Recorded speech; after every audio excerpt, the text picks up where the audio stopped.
Teresa, how's it going? Good, Manny, and you? It's been so long. It's been like years.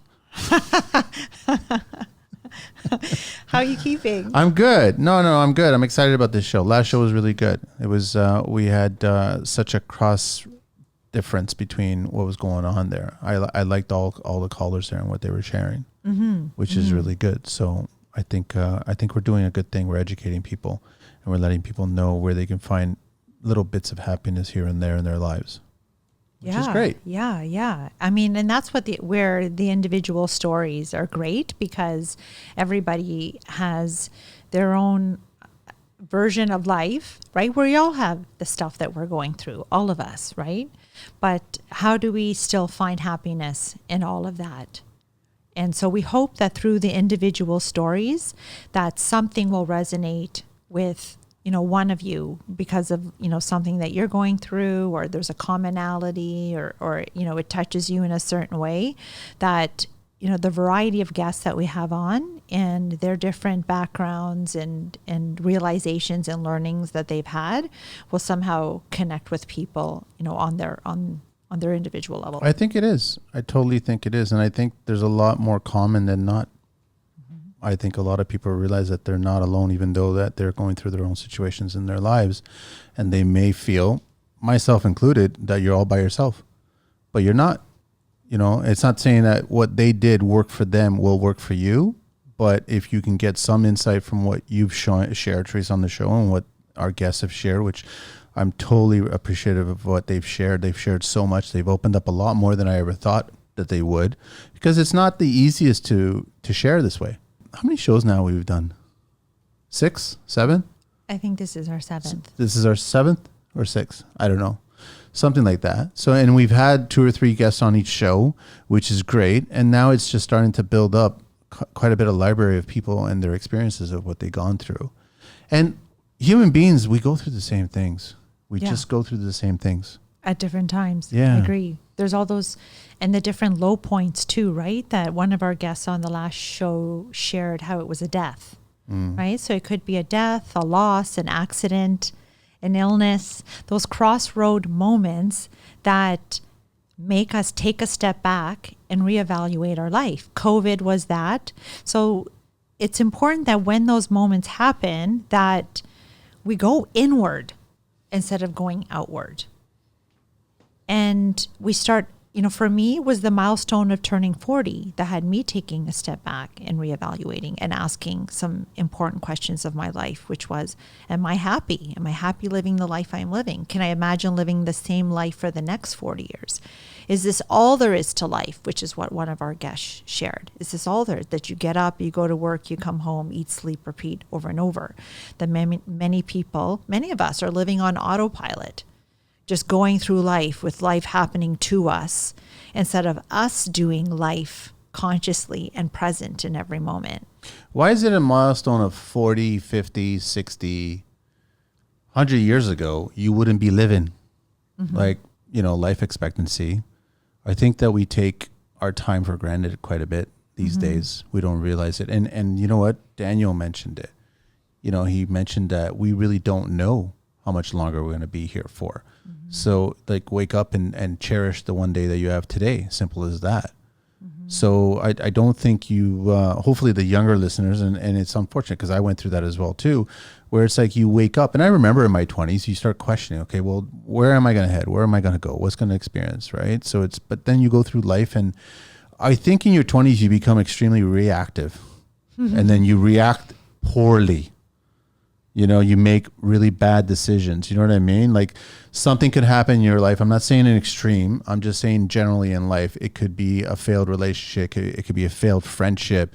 And you just react poorly, where you let your ego get the best of yourself. And all of a sudden, you just dismiss for the sake of the ego. And now all of a sudden, I haven't spoken to that person in a decade. And then a decade turns into 2 decades. And then you're like, you're the one that lost out, man. Like you should be telling yourself that you're the one that lost out, because your ego was telling you just to be a dick about this. So I don't like, and it's true. A lot of people, myself included, it's like the turning the 40 milestone, turning the 50 milestone. But you should be grateful that you're here at 40, because a lot of people are not here at 40 and 50 and so on and so on. So I think that the point is, whatever age you are, wake up and do something about the day. Take advantage of the day. Because, I mean, we've had an amazing summer. A lot of people are not even seeing this summer, you know? And so, or a lot of people are going through some really serious hardships this summer. It's all perspective, like Daniel mentioned. So it's really educating to hear that come from him, where I think that's as extreme as it can get, you know? For sure. What happened to him in our last show. Yeah, we invite you to check that out. Life is always showing us more about ourselves. So when you said, oh, in your 20s, we're so reactive, but life is always showing us more about ourselves with where we're at in that moment, right? So looking back, we can say, oh yeah, you know, it seemed like we were very reactive, but we didn't feel like that when we were in the moment at that time. So if we always look at life as an opportunity for it to show us more about who we are at any moment. So sometimes, you know, when we look back, and is it like hindsight is 2020? Like it's easy for us to say, oh yeah, you know, things were good back then and I didn't appreciate it, or oh yeah, I was such a dick back then and I didn't realize it. Like it's okay for us always to do that, because now we have so much clarity, but we only have so much clarity as to like where we are now, right? So knowing that we're always doing the best that we can in any moment with what we have at that time, right? So recognizing that, and to say, okay, fine, but what did I learn from that experience that brought me to like where I am today? And knowing that every day, this is how I live my life every day, is that how does what I learned today about myself enhance like who I am, and how can I use that information to propel me towards the goals and aspirations that I have for myself, like the things that are on my heart to do that we talked about on the last show. How does like what I was able to learn about myself today? And unfortunately, a lot of times we learn through hardship and adversity and challenge.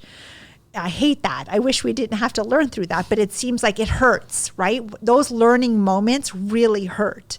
And it's that we should take away and say, okay, well, what do I learn from this experience? Like whether it was, you know, you drank too much and you were so sick.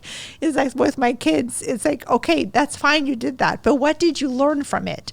Please learn that you need to drink more water and you need to have food in your stomach before you decide to drink, right? So it's yeah, we are going to do dumb things. Yeah, things are going to happen. But what do we learn about ourselves? What did that situation show us? So I learned when I was younger that I have a weak stomach. Like I'm 1 or 2 drinks and I can't drink very much more than that because I don't. So I learned, right? Because then you're sick. So it's like, okay, I can't drink that much. Like this is the whole thing. It's about learning even through the crap. Well, what did you learn about yourself, and how do you use that information again to guide you? And I think with the last guest that we had on the last show about the astrology is that, you know, that's a tool. That there's lots of different ways that we're going to discover more about ourselves. If you feel inclined to maybe learn a little bit more about yourself, you know, through your birthday and stuff like that, that's one way that you can do that. But I think, you know, just as she was called in that direction to do that work, I think that, again, what's on our heart to do, the path and purpose for us will find us. Just as she was, you know, she's like, oh, I was looking on the internet and this really seemed to like catch my eye.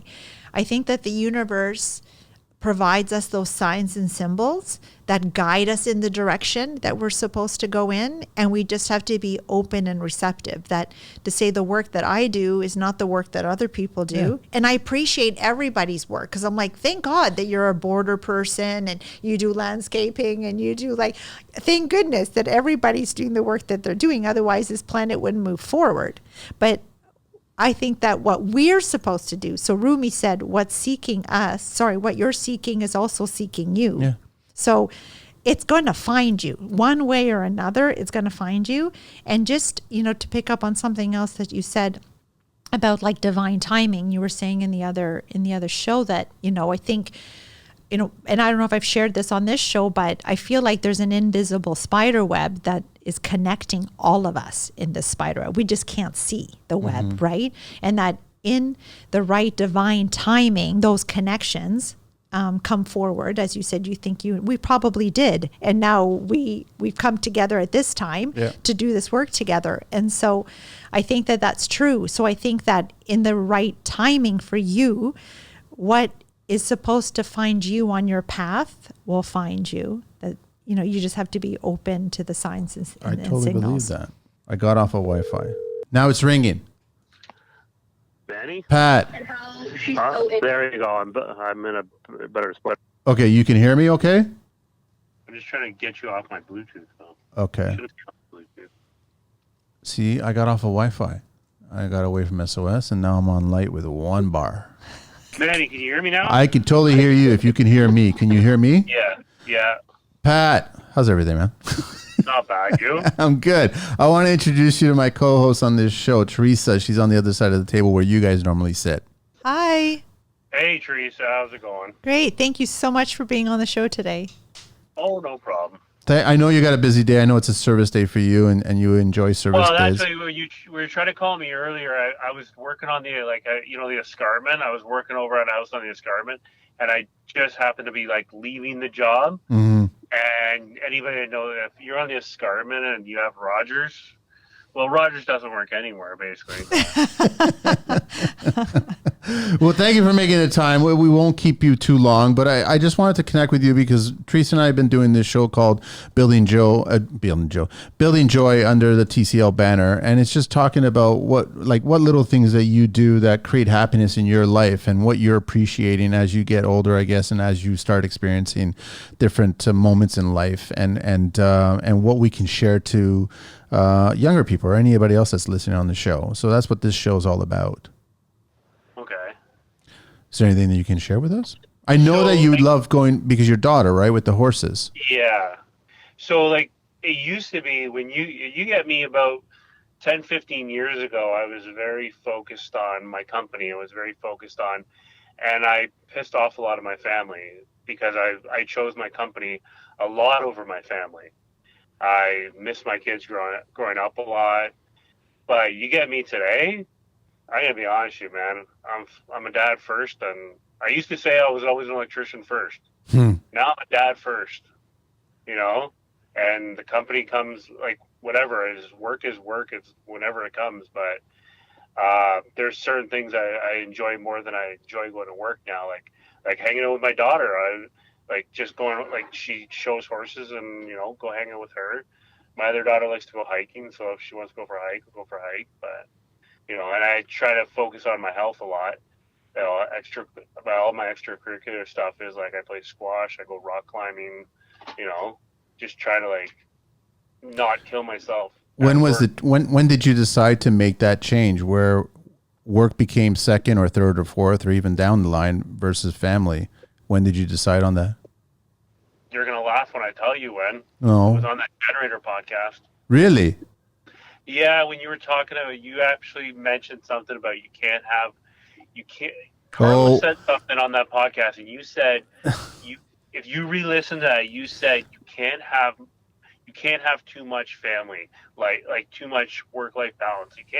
You can't have too much family in that part, right? I said something along the lines about you can't let your construction life overtake your family life.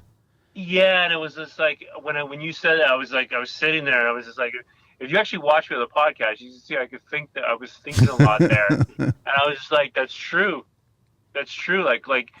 Yeah, there's jobs. Jobs will if young guys actually going through the trade, they think that the work will stop if they don't pick up the phone. Yeah. I'm dude, there is a fucking long line of lazy people that will want you to do something for them.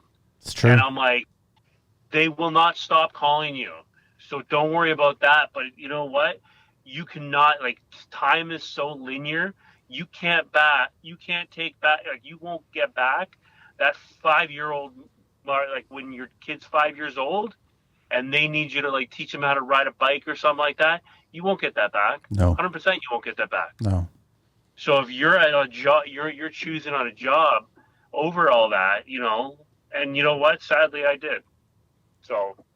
Good for you. But I'm trying to make up. I'll be honest, I'm trying to make up for it now. Are you getting flack from the work side? My company's I felt it. I felt it in my company. Like I'm not as busy as I once used to be. I'll be honest with you. Like, but I think I've orchestrated that more myself. That's more so like going after. I'm not going after those bigger jobs anymore. So I really don't care about them. But the trade-off is you're spending more time with your I'm happier. family. I'm a lot happier. I'm a Yeah, lot happier now than I've ever been. really. Oh yeah, 100%, 100%. I'm healthier now. I've done, and I think we've messaged a couple of times about like I've asked you a couple things what you've said on the show about Hmm. like you've done this ginger Yeah, yeah, shots. yeah. I've messaged you. I've like researched a lot of stuff about like I've just even noticed that I've had like a vitamin deficiency going through the trade, and I've upped all my vitamin intake. I just feel a lot healthier. I feel a lot happier. It just I'm better now than I feel better now than I ever been. And it's just like I just don't focus on the work. So, and I would tell anybody like try to focus on something that's not money driven. Hmm. People that focus on work a lot try to tend to think, well, because I'm working a lot, I'm going to get X amount of dollars and I could buy this and buy that, and that'll make me happy. I'm like, you can try that and it'll make you happy at that stage that you're at, but you're always going to have to go after that next thing, you know? I agree with you So, 100%. but like when I think I don't know, I think when I focus on like just hanging out I don't know, just being like, not even like, I don't even have to be anything for them. I just have to be there with them, hanging out with them.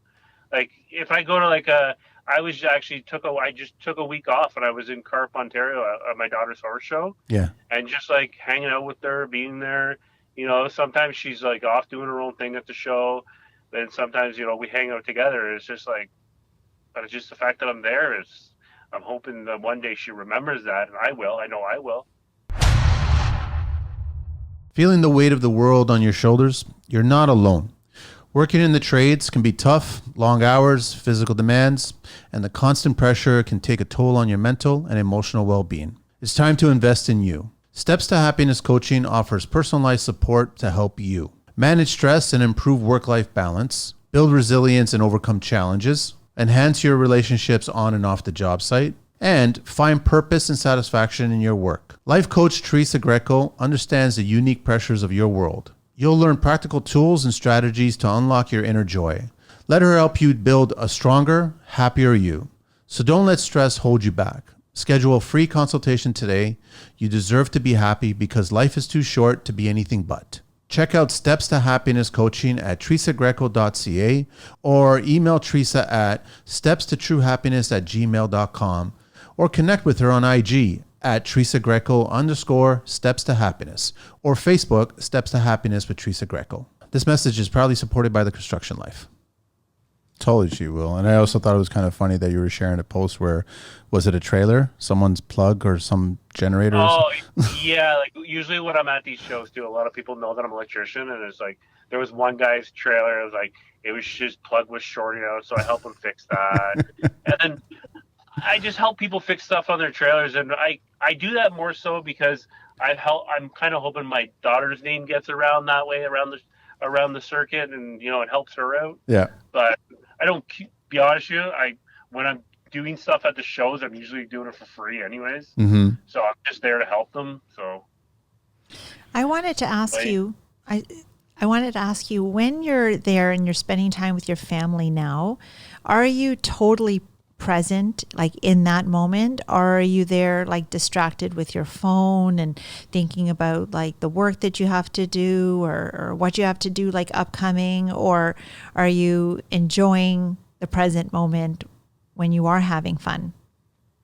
like I said, you asked me 5 years ago, 10 years ago, that answer would have been no. I'm on my phone, guaranteed. I'm on my phone, but now, like when I was in Carp, I totally forgot I had a company. Like when I go, like even yesterday, I got off work yesterday early, so I drove up, met up with my buddy. We went rock climbing for a bit. When I'm on the wall, I totally forgot that my phone stays off. You know what I mean? And I don't care. And I'm there. how important is that? Oh, I that's what I think that's what I like. I enjoy that part of it. Like yeah, like I don't mind being like during the day. I don't mind being at work, but there's comes a point where it's just like, and I used to carry a lot of this shit home, and I used to like, you know, and I used to like carry into the night because me and my wife work together. We've worked together now for I think like 23 years, Yeah. Okay. and we used to carry a lot of this stuff home. Now, no, it's just like after like 4 o'clock, 4 o'clock, I'm done. Like I'm Yeah. done. I'm not answering. I'm not. And I used to advertise 24 hours a day, Yeah. and no, like no, you can call somebody else now. Yeah. And you might think people might hear this, and if customers heard me talk like this, you might think, oh, this guy's being a dick. Like he doesn't want. It's like no, I spent years going out after hours. Years I spent doing this, and I'm like, I'm just done. I'm done doing that. And usually, sometimes we were talking about those crossroad moments in our life that cause us to take a step back and reevaluate. And often those crossroads have happened because shit's accumulating. Yeah. Right. And then sometimes it's an illness. Sometimes it's a death. Sometimes it's an accident. Sometimes it's a loss. Sometimes lots of different things. And you shared that, maybe it was just that time on the show.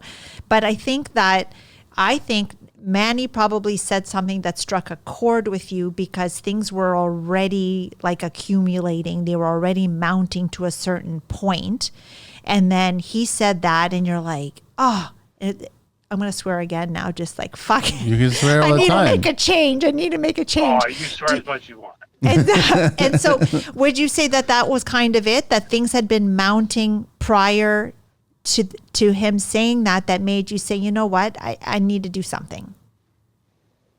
Yeah, it was just like even like my kids have this running joke sometimes. Like if I say something about like work or whatever, they start mocking me and be like, yeah, work all the time, gotta grind, you know what I mean? And I'm like, this is how I'm thought about. Yeah. Literally how they think about me, Mm, and it's just like I don't know. I just don't want to. I just never wanted to be thought of just as, I want them to know that I've worked hard for them, and I want them to. I would hope that they know that I didn't do it for me. I did it for them. Yeah. But at the same time, I don't want them to think like, I don't want, when they're 30, them to look back. Yeah, my dad was never around. I don't want Yeah. them to say that. yeah. What's the impression they make right now? What are they doing if they're not doing that you're working all the time? What do you? What? No. What are they doing? How are they mocking you? What are they saying now? Dad's always around now. Dad's always hanging out. But so they know that I still work. Like when I go to work, I'm still I'm still at work quite a bit. I just don't work weekends and I don't work evenings. Nice. And I get to hang out with them sometimes. Like I got one daughter in Europe right now, so she's not around. But I got I got my other two kids. I want to also ask how these changes have affected your relationship with your spouse too. I'll be honest with you, because I wonder that. So because when it comes down to it, my wife is more of the administrative side, the financial side. Like she does all the financials of the company, and I kind of wonder sometimes. We've never really talked about it. Like if we're better off now, but we have less coming in, but we're better off because we're happier, or does she? Sometimes I think she feels less secure because if we've had years of X amount of dollars coming in this month and in this month and this month, and she could always depend on that. All of a sudden, because I'm not working those evenings and those weekends, we've lost that revenue. That security's gone away. But what have you gained in return? Well, that's why I've never, to be honest with you, I haven't even talked to her about it. Because I think sometimes we have to weigh, what is, I believe that at the core of everything we do, we just want to be happy. Right? If you say, why do you want the big house? Why do you want the family? Why do you want the big company? Why do you want?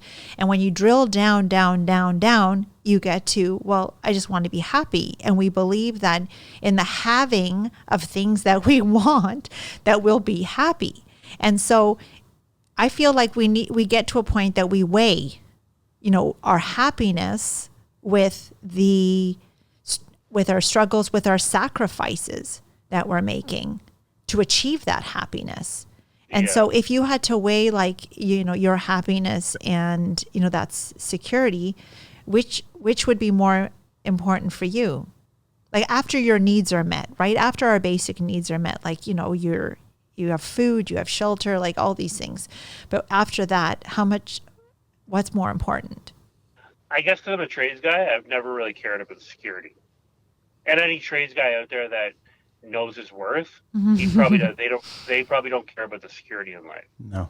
Because I could always trade off my skill. To get what I want at any given day. Mm-hmm. You know what I mean? And anybody that can produce something with their hands, I'm pretty sure is in the same boat as me. Yeah. Whereas, I've never been money oriented, like driven. I've never been money oriented. It was always, when it come down to it, it was always about being the guy that everybody goes to. I wanted to be that guy that everybody calls. If you had a problem at 10 o'clock in the middle of the night, I wanted to be that guy that you call. But then I realized, I'm like, yeah, I am that guy. But at the same time, I'm like, everybody's always there's people out there that will use you for that. And they don't care about you, but you're still helping them all the time, and they won't care about you. But then I'm like, that's always taken away from where I should be. Yeah. Like if I'm at 9 o'clock at night, I could be hanging out with my wife doing something, but no, I'm out here helping this guy, and all he's going to give me later on, he's probably going to give me, he might pay his bill, but he might be like, oh wow, this is a little bit much, but right, he might give me some flack for it, right? Yeah. Yeah. But it's no, thank you for that. And I remember having a similar conversation with my husband, because he's also a tradesman, where same thing, 10 o'clock at night, he's like, I need to go. And his eyes, he had these eggs underneath his eyes because he had been up since 5 a.m. He's like, I got to go because so-and-so needs me to. And I'm like, it's 10 o'clock. Like, so-and-so needs you. I said, if you end up in the hospital, and I hope this now strikes a chord with people listening. If you end up in the hospital, that guy is not going to be by your bedside. It's going to be me and the kids by your bedside if something happens to you, hoping that you make it through. And that guy, guess what he's going to do? He's going to call someone else to do the job because he just needs you to go and do like whatever it is that he needs you to do. And we're here like loving you and wanting, your health and your benefit. And you keep sacrificing us so that you could be that guy for that person, and look at you, look at the condition that you're in. And that conversation was like, I would say, one of those pivotal moments for him, which was like where I could just see him like looking at me, and he then made the call and said, I'll come tomorrow. But he was going to go out and do that. And I was like there needs to be some kind of line here. You still there, Pat? Hello? Yeah, sorry. Got choppy there for a second. Sorry about that. No. Just the last second there, got choppy. Yeah, no, I said that there needs to be some kind of line between recognizing, who's really there for you and who just is using you, as you said. Yeah. Yeah, 100%. And we just, sorry, go ahead. I'll be honest with you, I think a lot of this comes with age. Mm-hmm. It does. I'm hopeful that the younger generation will see the value in this and not get consumed by just the work, right? Yeah, it's hard. I know. If anybody's listening to I'm 45 now. Yeah. And you get me when I was 25. Like I was so ambitious going through my career. And you know what, man? You know that yourself. When you're young, you're super ambitious. I know. And you want so much, and it was just and I remember on that Generator podcast, you were asking me one time about what I charge and stuff, what we charge and stuff like that. And you're like, well, is it enough? I think it's too low. And I'm like, I've gotten everything that I've ever wanted and more. And I've always done like the vacation, like we've gone to like Hawaii, Scotland. We've like done vacations in Texas. We've done this and that. We've got got horses, and it was just like I always got whatever I want, like whatever I wanted. I always had like a very good drive and ambition to get there, and I always got there. But I'm like, none of it really. When I looked back on it, and I could stand on my property and look at it. I got a nice property. I'm like, none of that matters to me. It didn't mean nothing because it didn't have that stuff. That the car that you're going for, the vacation you're going, that doesn't have a human connection. That vacation will help you if you're going with your family or you're going with a friend that you enjoy to be with. Unless you have that human connection that we're all designed to have, Yeah. you will not be happy. You can go get a Ferrari and all that shit, but I guarantee you that Ferrari is going to last. That feelings when you're alone in that thing, that's going to last you like about 1 minute, and then you're going to feel really sad. You got a Ferrari, Pat? You got a horse? I don't have a Ferrari. Yes, you do. I know that. I gotta let you go, and I really appreciate Pat honestly sneaking us in the day there. And I know you're busy, right? So it's always good to chat, and I love DMing you and talking to you, and just your wealth of knowledge as well too, right? So I appreciate the time, man. Oh, no problem, man. Thank you. Thank you. Yeah, I hope something I said helps somebody. It will. I know it will. Oh, I guarantee you. So come back anytime. And you know what? Bring the horse, man. I totally would love to put a horse in the studio. No. Enjoy the rest of the day, Pat. I appreciate it, man. Thanks so much, man. All Okay. right, thanks, man. Take care. Bye-bye.